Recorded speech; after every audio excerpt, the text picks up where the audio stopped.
What's going on, everybody? All right, so today we're going to talk about landscape racks. There are a bunch of different designs of landscape racks.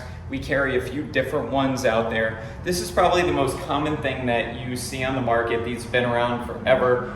They're a basic J-hook rack, so they're going to be able to hold your weed eaters and edgers.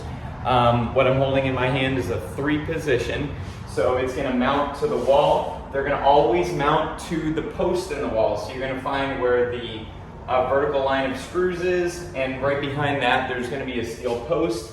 It's typically about 1 inch thick. So you're going to go ahead and mount the first set like this. So it's the 3-position to one post. You're going to usually skip one, and then you're going to hit the next one over here. And those, so these will be sold in a pair of 2 like this. These can be bought typically in single J's, doubles, triples, or quadruples. So those are going to be the few options that you have for weed eater racks. And then we're also going to have, like I said, a few other options for weed eaters and edgers that are lockable or more specific to certain types of equipment. The other common thing that you're going to see for blowers is a pretty basic thing like this. So blowers can be put on a peg or something like this. This is just going to hold the top of the strap, the backpack strap that's right up on the top of the blower.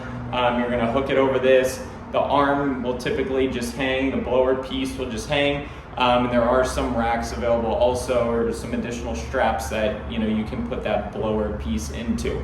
So we're gonna go ahead and pop these things in, and I'll let you see how they look when we're done. Okay, so we're putting some landscape racks in this trailer. These are the triple J-hooks for the weed eaters and the edgers. These are gonna be the blower pegs for the backpack strap to go on. So we're hitting the steel post. We found where our vertical screws go up and down there, where this wood is screwed to the post in the trailer. And these are pretty easy. Basically we're gonna put some self-tappers, usually 1 to 1 1/4 inch length on these.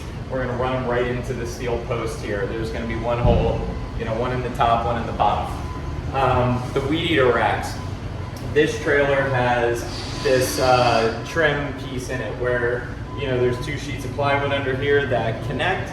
This piece of trim is going to be covering that seam, and so obviously we don't want this gap here when we screw the rack to the wall, and down here we're going to have this holding us out. So basically all we did here is put a quick screw in to hold this thing in place.